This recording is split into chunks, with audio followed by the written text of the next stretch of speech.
In 2005, the Fort Minor We Major mixtape comes out. Less than a month later, The Rising Tide comes out, and you guys are featured on 5 songs, including Remember the Name, Feel Like Home, There They Go, Right Now, and Believe Me. Remember the Name was huge. It ended up being used in all these sports, television stuff, I think video games, right? Like, what was that experience like working with Mike on Fort Minor?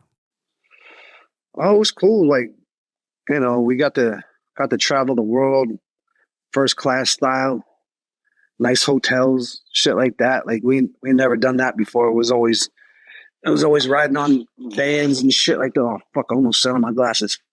Um, sleeping in shitty hotels and stuff like that. So this was a fun experience for us.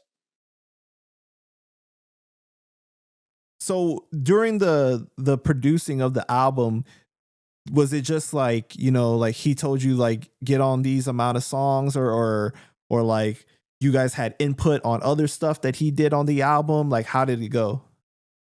No, he would basically he had the beats and he'd give us the beats and say, write to these ones, and we would, and then we'd link up at the studio and drop our verses. But we didn't have any input in that whatsoever. So you guys didn't like help him co-write any like his verses or anything like that, or give him ideas for songs? No, he wrote all that himself. Wow.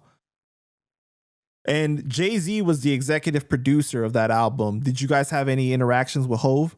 We did, yeah. Yeah, we hung out with Hove a couple times. And he was always really cool. And he liked me a lot too. But I'm not gonna get into that. But like, yeah, Hove was super cool. There was a time that you guys hung out with him, and well, Diddy was there too, right? And like a whole bunch of other like people, famous people were there. Yeah. Mike had asked me to go with him to the House of Blues because Jay-Z was performing. And I had At was staying at my house at the time. I think we were working on the Get Busy Committee album. And so me and At went to meet up with Shinoda. We watched the show. And then after the show, Jay-Z wanted to go out to dinner. And I was like, fuck yeah, let's go. And Mike was like, nope, ain't gonna do it, because by the time we get out of here, it's gonna be fucking 2:00 in the morning. We were supposed to travel somewhere, or he was supposed to travel somewhere. He's like, I tell you what, he's like, let's just go backstage and we'll just say what's up and then we'll take off. I said, all right, cool. So that's what we did. Me, Mike, and App walked in the dressing room, and it was Diddy, Hove, Beanie. I feel like Jermaine Dupri was there. Maybe somebody else. And that's it. And we chopped it up. We said hello and kicked it for a little bit and then left. I don't assume that you're a person that gets starstruck easily or anything like that. I am by Hove. Everybody else, not so much. But when you meet, dude, like we did our record release party at the 4040 Club. And it was a private party just for us. And so I'm sitting there, like it was like you walk in and it was just bottles of Cristal or Ace of Spades. It was Cristal at the time, I think. Just bottles and bottles and bottles all over the bar. You could just grab a bottle and just walk around with it, whatever. So that's what I was doing, just downing bottles of Cristal. And I go over to talk to Jay-Z. And as I'm talking to him, there's like a little booth in the club with like a curtain. And as I'm talking to him, Beyonce comes out. And he's like, oh, have you met B? And I was like, oh, shit. She looks like she's covered in glitter. Oh, shit. So, like, it's stuff like that. Like, you got to get kind of starstruck by that kind of shit, Right. And I mean, like Jay-Z, like he said that you were nice. Like he was a fan of your rapping, right? Yeah. I like what he said on the album. I think, is it the intro or the outro? Probably the intro, right? Where he says that like what you do is underground hip hop with big sound or something like that. I don't know.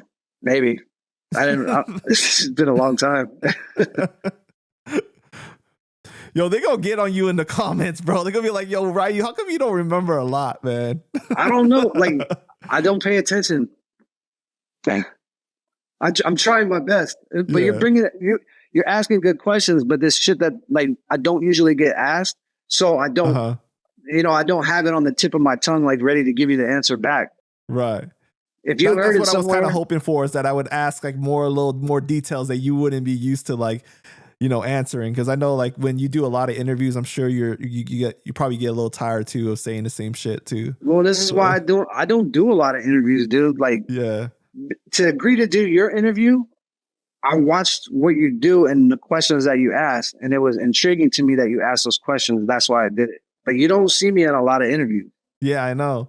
And then also when I see you do interviews, you seem like not the most comfortable per se. Like, you know what I mean? Like, it's not like, no, like some people love to talk. So like, you can tell they like to do it. Like you seem like you're like not as much. Well, I don't like to divulge too much information. Got you. I've been to media training. Yeah. Do you still consider Fort Minor as some of the best times of your life? Yeah, I would. For sure. For sure. Man, yeah, that album is really dope. I know people still listen to it today. Like I've talked to people that still listen to it, for sure. I thought the mixtapes were fire. The Fort Minor mixtapes were really good. Yeah, I thought. the We Major, right? Mm-hmm. Yeah. Because like even Apathy was on that mixtape too. So it was Self. Like it was like kids in a candy store. Like, so, Mike was like, "Do you want to do this song with Joel Santana?" I was like, "Fuck yeah!" But Self-Titled was like, me and Self were big Dipset fans. And so I was like, yo, I got to put Self on this shit. I called Self. I was like, yo, you want to be on this song with Santana? He was like, fuck yeah. Fucking, So, it was just fun, like doing shit like that with Lupe Fiasco and shit. Yeah, it was cool. Yeah, it's like, it's cool because like you guys, I felt like for that album and the mixtapes and stuff, like you guys got to work with not necessarily underground artists, like, a little more mainstream, but at least like some of them were still more lyricists. They appreciated the underground scene, right. Like a Lupe and everything. So that was dope, man. So it was kind of like Mike served as like the bridge, you know what I mean? Between the two worlds. Yeah, he did for sure.